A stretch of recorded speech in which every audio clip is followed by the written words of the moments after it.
Assalamualaikum guys, welcome back to my channel USB Politika dalam program Political Analysis bersama saya Umar S. Bakri dari Lembaga Survei Nasional LSN. Dalam edisi Political Analysis kali ini, saya akan mengulas sebuah tema yang belakangan ini tengah menjadi sebuah trending topik di media mainstream maupun media sosial. Apalagi kalau bukan soal bursa capres jelang pemilu 2024. Sahabat USB, sejumlah lembaga survei telah merilis hasil riset mereka, terutama berkenaan dengan elektabilitas tokoh-tokoh yang diduga bakal meramaikan kontestasi Pilpres 2024. Ada sejumlah sosok yang dalam berbagai survei, termasuk survei LSN, namanya sering muncul. Misalnya, Ketua Umum Partai Gerindra yang juga Menteri Pertahanan Prabowo Subianto, Gubernur DKI Anies Baswedan, Gubernur Jawa Tengah Ganjar Pranowo, Gubernur Jawa Barat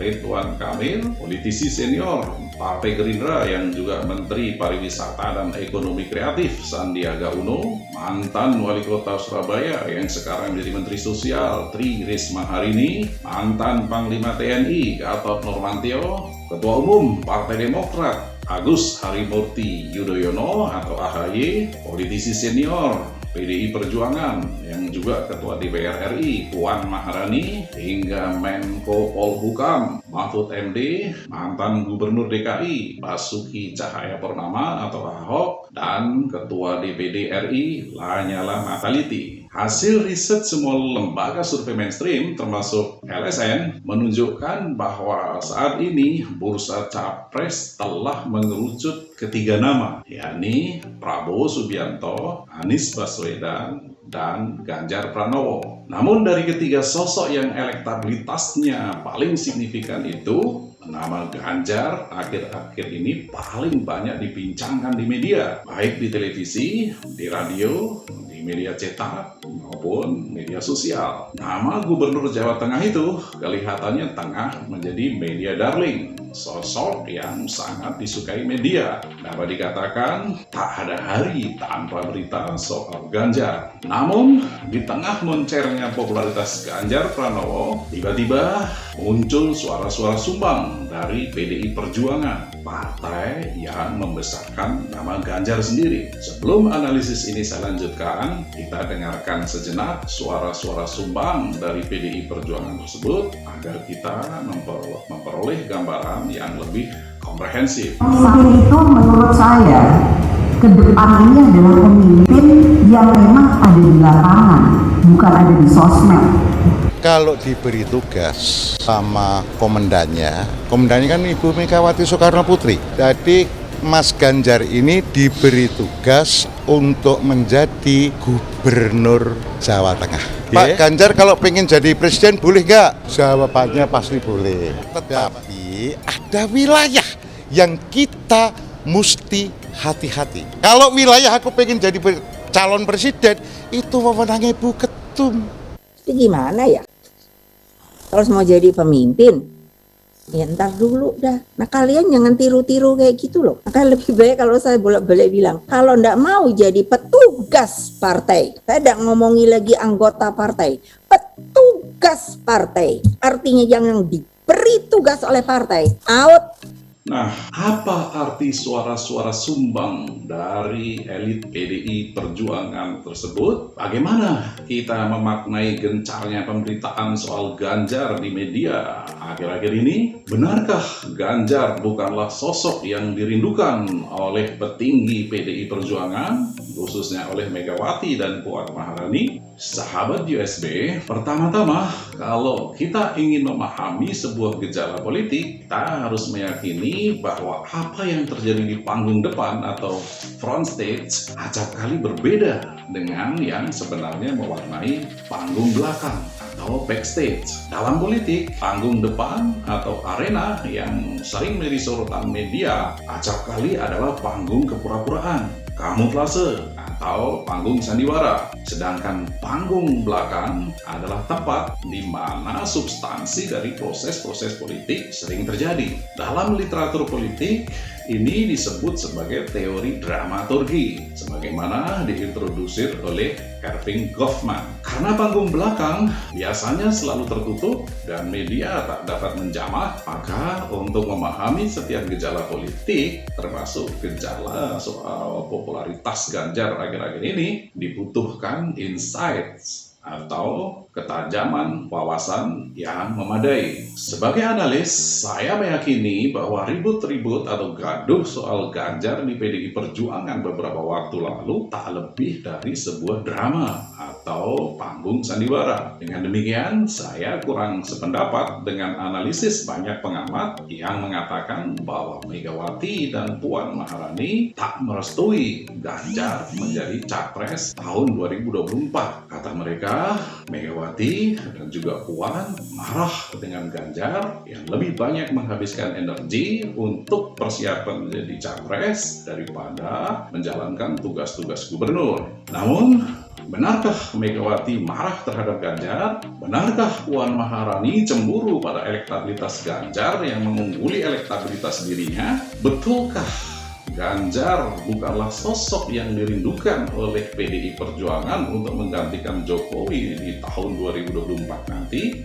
Tak mudah untuk memastikan jawaban atas pertanyaan-pertanyaan itu. Yang pasti, hampir semua tokoh PDI Perjuangan jika ditanya oleh media apakah suara-suara sumbang dari para elit PDI Perjuangan belum lama ini sengaja ditujukan kepada Ganjar, kompak mereka menjawab tidak. Kata mereka, teguran Mega, sindiran Puan, dan suara-suara minor dari elit partai bukan secara khusus ditujukan pada Ganjar, tapi untuk semua kader partai atau petugas partai. Tak ada satupun yang menyebut nama Ganjar secara eksplisit, kecuali Bambang Wuryanto, Ketua DPD PDIP Jawa Tengah, dan juga Ketua Bapilu PDI Perjuangan. Itu semua menegaskan bahwa analisis yang menyebutkan Ganjar bukanlah figur yang dirindukan atau dipersiapkan oleh PDI Perjuangan untuk kontestasi Pilpres tidak cukup alasan. Saya sendiri melihat bahwa semua gonjang-ganjing di internal PDI Perjuangan belum lama ini setidaknya telah memberikan insentif elektoral kepada Ganjar. Sekurang-kurangnya nama Ganjar semakin banyak dipercakapkan dan pada gilirannya popularitas Ganjar makin melesat. Kalau pakai istilah anak-anak milenial, ada tangan-tangan tak kentara atau invisible hands yang telah mengoptimalkan teori play victim atau memposisikan Ganjar sebagai korban sehingga arus simpati atau empati dan dukungan akan terus mengalir kepada Gubernur Jawa Tengah itu. Saya yakin bukan Ganjar sendiri yang playing victim, bahkan mungkin Ganjar sendiri juga tak tahu kalau di belakangnya ada invisible hands yang tengah memainkan political engineering untuk mendongkrak elektabilitasnya melampaui Prabowo atau Anies Baswedan. Jika kelak elektabilitas Ganjar telah melesat ke puncak survei, bukan tak mungkin akhirnya PDI Perjuangan dan khususnya Megawati sendiri akan mengusung gubernur kelahiran Karanganyar itu sebagai capres PDI Perjuangan untuk Pilpres 2024. Paduan suara di Partai Banteng yang menolak menyebut teguran Mega dan sindiran Puan ditujukan kepada Ganjar sangat kuat mengindikasikan bahwa PDI Perjuangan sebenarnya juga tengah menyiapkan skenario kalau suatu saat Ganjar muncul menjadi tokoh paling potensial untuk memenangkan Pilpres 2024. Secara manusiawi tentu saja Mega berkeinginan anaknya yaitu Puan Maharani dapat menggantikan Jokowi sebagai Presiden RI periode 2024-2029. Apalagi pemilu 2024 boleh jadi akan menjadi kesempatan terakhir buat Mega untuk mengawal karir politik Puan. Tapi secara rasional sebagai ketua partai pasti Mega juga akan mendukung Ganjar, kadernya sendiri atau petugas partainya sendiri kalau peluangnya untuk memenangkan Pilpres jauh lebih besar daripada Puan. Nah, mengenai maraknya percakapan di di media maupun di panggung survei belakangan ini, menurut hemat saya pasti ada invisible hands dari kelompok-kelompok kepentingan atau interest groups tertentu yang sudah mulai memainkan kartu-kartu politiknya. 2 ada 3 tahun menjelang Pilpres 2014, waktu itu juga banyak invisible hands, baik dari dalam maupun luar negeri, yang ikut menggerakkan opini publik secara masif sehingga dalam waktu yang tak terlalu lama dapat merubah Jokowi dari nobody menjadi somebody, dari bukan siapa-siapa bermetamorfosis secara cepat menjadi epicentrum politik Indonesia. Jokowi menenggelamkan puluhan politisi dan tokoh senior yang telah lama berkiprah dalam perpolitikan nasional. Saya berkeyakinan hal yang sama sekarang tengah berproses pada Ganjar Pranowo. Begitu masifnya pemberitaan media dan gencarnya rilis survei tentang Ganjar belakangan ini menegaskan bahwa sangat mungkin ada invisible hands atau bahkan clandestine team atau tim alap-alap zaman Jokowi yang secara khusus mempersiapkan Ganjar untuk memenangkan Pilpres 2024. Ganjar mungkin saja tahu adanya invisible hands atau clandestine team itu,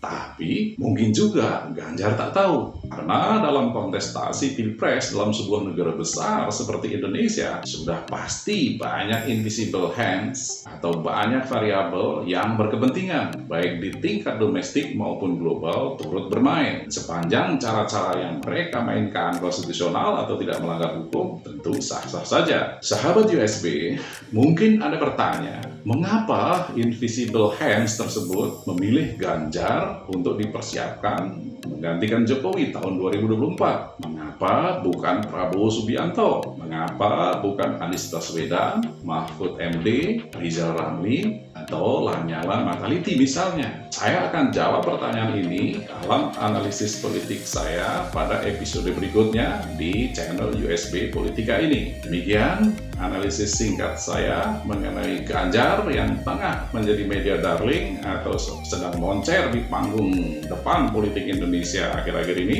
Semoga analisis ini ada manfaatnya dan sampai bertemu kembali dalam political analysis saya yang lain. Assalamualaikum warahmatullahi wabarakatuh.